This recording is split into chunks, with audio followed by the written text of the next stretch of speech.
Hoy la Comisión de Constitución recibió a un grupo de juristas, ¿no? Entre los cuales creo que la mayoría o todos se pronunciaron en contra del proyecto de ley del adelanto de elecciones. En contra, es decir, porque lo consideran inconstitucional y considerarían inconstitucional también la figura de la cuestión de confianza, que es por supuesto la herramienta con la cual contaría el Ejecutivo para de alguna manera presionar, obligar al Congreso a aprobar esta iniciativa, que lo que propone es recortar el mandato tanto del presidente de la República como de los congresistas. Sí, entonces, complicado este frente, el debate parece pues avanzar seguramente a un ritmo que no sabemos si va a llegar a buen puerto, no parece ser que va por ese lado, y seguramente pues el presidente anunciará si finalmente se va a presentar esta cuestión de confianza o no, que creo que es lo importante, poder transparentar lo que es la agenda para llegar finalmente a una certidumbre con respecto a la situación política del país. Marisa García, congresista de la República de Cambio 21, Cambio 21, nos acompaña esta noche para poder entender lo que puede darse como escenarios posibles en el Congreso de la República, congresista. ¿Cómo observa primero esa situación, este entrampamiento ya entre el Ejecutivo y el Legislativo después de ya varias semanas? Buenas noches, gracias por la invitación. A usted.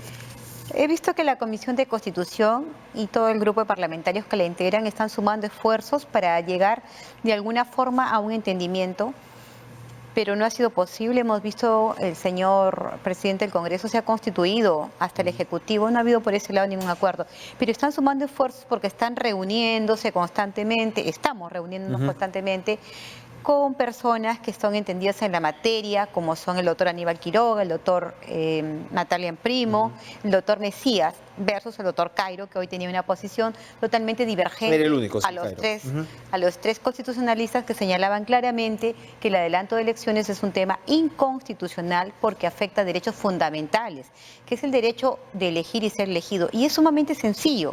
¿Por qué? Porque nosotros hemos sido elegidos durante los 5 años.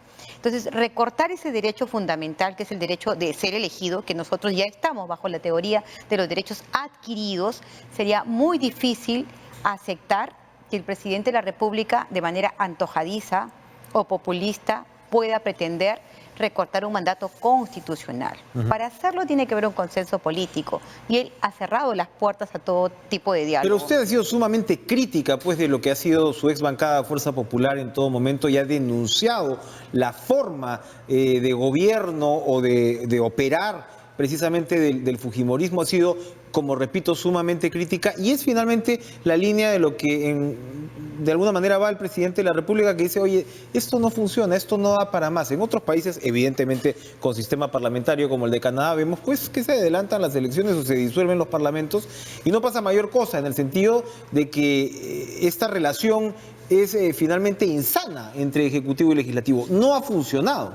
Usted lo ha expresado en más de una vez en este programa. Entonces, si no se adelantan las elecciones, ¿qué hacer de aquí en adelante? ¿Se va a poder llegar a un acuerdo de gobernabilidad? ¿El presidente no queda como un pato rengo de alguna manera si es que se echa para atrás? ¿Cuál sería la alternativa?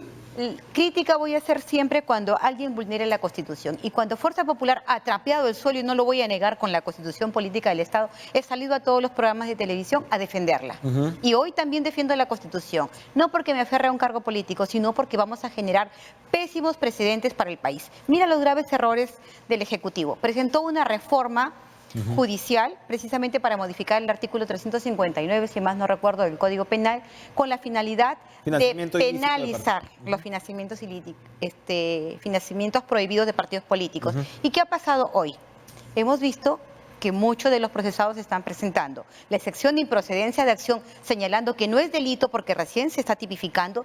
Y es cierto, ¿qué es lo que ha hecho el presidente de la República? Retroceder en la lucha contra la corrupción, abrir la puerta a algunos investigados que sí están inmersos en delitos de corrupción. ¿Y qué cosa cabía hacer si una ley no tiene efecto retroactivo por ese lado? Por eso mismo. O sea, ahí habrá que ver si el tema y la hipótesis de organización criminal de los fiscales funcionará o no, pero no vas a aplicar, y usted lo sabe muy bien, una ley con carácter retroactivo. Pero ¿qué es lo que están haciendo? La ley, cuando es favorable al reo, sí se aplica. Entonces, lo que están haciendo los procesados es acogerse a este tipo penal y pedir la adecuación del tipo o, en otros casos, la improcedencia de acción. No porque se aplique retroactivamente, sino porque resulta más favorable el reo. He ahí los graves retrocesos del presidente. Avanza y retrocede. Lo mismo ha pasado con las reformas políticas.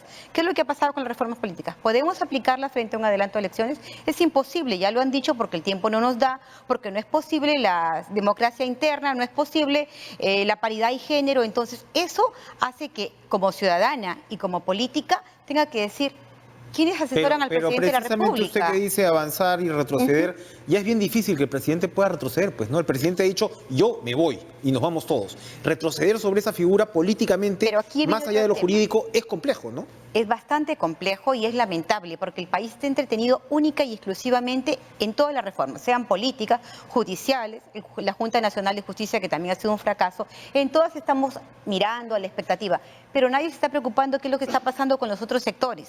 Qué es lo que está pasando y qué es lo que la gente reclama día a día, ¿no? El sector salud, que es una desgracia, el sector educación. Entonces, yo me pregunto si la forma de gobernar es esa. El señor Olaechea, a quien también he criticado, ha planteado una relación de puntos, de agenda para consensuar. Sin embargo, el Ejecutivo se ha negado. Entonces, yo veo que el presidente Vizcarra lo que le está faltando es asesoría técnica y jurídica, porque él puede tener la muy buena voluntad, pero si no tiene buenos asesores, es ahí el fracaso. Pero entonces, si está tan mal la gestión, la gestión y es un fracaso este gobierno, adelantemos pues las elecciones. Sí, las podemos adelantar, es lógico, por ¿no supuesto. es lógico eso? Pero ¿cómo quedaría el precedente constitucional? O sea, no nos preocupemos del momento. En el 2000 ya adelantamos, sino, ya se recortó el mandato. Pero ¿qué pasaría para el futuro? Viene otro nuevo presidente y dice, un momentito, no pude gobernar, o el mismo señor Vizcarra, no pude gobernar, y con este nuevo parlamento, así como recorté el periodo, hoy lo amplío. ¿Usted cree que los partidos políticos van a querer presentar candidatos por un solo año? Entonces, ¿qué hacemos? ¿Qué hacemos aquí en adelante? La única salida que tiene el presidente Martín Vizcarra es llegar a un consenso político con el legislativo. Con ese legislativo que dice el señor Miki Torres, que se ha mostrado, se ha portado de manera ejemplar estos años. No, de ninguna manera. Y voy a darte la razón. Ha censurado ministros, ha presionado por la renuncia a un presidente de la República, pretendió que el presidente reemplazante discutiera con la señora Fujimori si ponía los octógonos o los... Yo te doy toda la razón y he sido crítica y lo vuelvo a reiterar. Definitivamente han habido parlamentarios que han abusado de su poder, pero últimamente llegamos aparentemente a un equilibrio. Y ese equilibrio, que fue precisamente cuando el señor Olaechea asume el cargo, debió aprovecharlo el presidente Vizcarra, porque sabe él perfectamente que con la minoría que hoy tiene, que son 4 o 5 bancadas minoritarias de 5 por 5, 25, entonces es imposible que el presidente Vizcarra pueda aprobar una reforma constitucional en los términos que él quiere.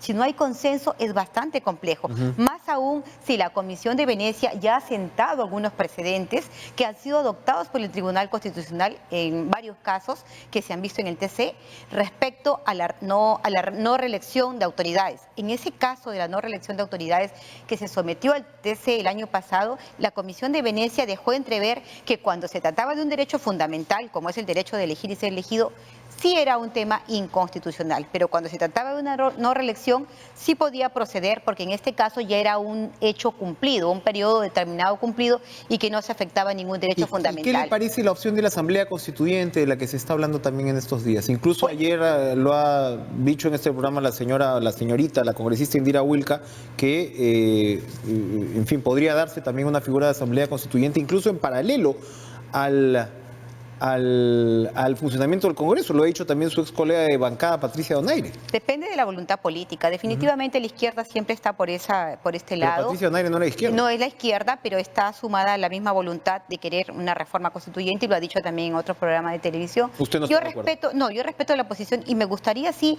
que el tema del adelanto de elecciones no solamente quede en la Comisión de Constitución, sino que pase para el Pleno, para un mayor debate, donde vemos no 20 ni 25, sino 130 parlamentarios que van a poder expresar su opinión y hacerle entender al pueblo peruano cuáles son los precedentes negativos que se generan para nuestro país, porque viene la inseguridad jurídica, la política, la social, y viene lo que hoy vemos, el retroceso en las inversiones. Y el retroceso en las inversiones es lo que se ve día a día.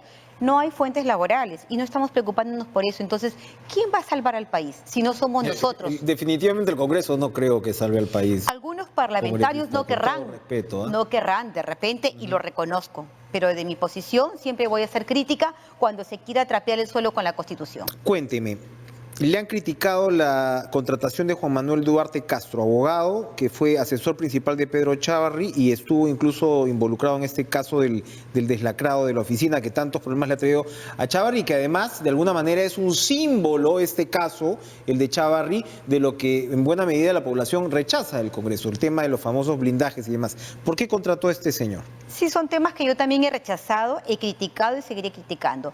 Pero también es cierto que todas las personas nos merecemos una oportunidad laboral y es un profesional, y lo vuelvo a reiterar, con 25 años de experiencia, pero por un tema de imagen, sí, efectivamente, mi decisión es terminar el contrato que está firmado por 3 meses y bueno, tendré que pedirle al señor que dé un paso al costado porque no quiero que se me vincule bajo ningún punto de vista con el tema Chávarri, porque he sido crítica. Me parece que hubo un blindaje absurdo del cual fui crítica y lo seguiré haciendo. O sea, no voy a cambiar de posición porque el señor Duarte vaya a trabajar a mi despacho. ¿Usted sabía de estos antecedentes del señor Duarte? Bueno, ¿O el señor Duarte le dijo que en realidad su participación había sido otra? Cuéntenos un poco. Claro, cuando conversó el señor Duarte conmigo, sencillamente lo que me comunicó es que tenía la condición de testigo. Entonces, que no había más en el proceso. No le pedí porque obviamente confío en su palabra. He tenido una entrevista anteriormente con otra periodista y me indicó que el señor Duarte tenía otra condición, pero también es cierto que tiene la condición de agraviado en uno de los casos. Así que para evitar malos entendidos, yo creo que el congresista o el político que es transparente hace esto, descarga el descargo correspondiente y toma las decisiones que sean las mejores. En este caso, creo que hasta cuando él salga suelto podrá regresar a mi despacho, ¿no? Para terminar, ¿qué ha pasado con Kenji Fujimori? ¿Qué sabemos del caso de Kenji? Usted también ha defendido el retorno de Fujimori, el Benjamín, al Congreso, y esto hasta ahora no se ha dado. Sí, yo lamento porque el señor Pedro Laechea tiene el deber funcional de poner en agenda el tema Kenji Fujimori. Hace una semana en Junta de Portavoces se acordó llevar ese tema al Pleno. Así que desde acá aprovecho para hacer un llamado al presidente del Congreso y tiene que poner en agenda el tema de Kenji Fujimori. Kenji Fujimori, bienvenido. Bienvenido Ramírez y Guillermo Bocángel. Que son los tres adjudicatarios, ahora están con Fuerza Popular. Claro, efectivamente. Eso cambiaría entonces. Bueno, congresista, muchas gracias por visitarnos esta noche. Vamos a ir a una pausa y regresamos con más en Caracas.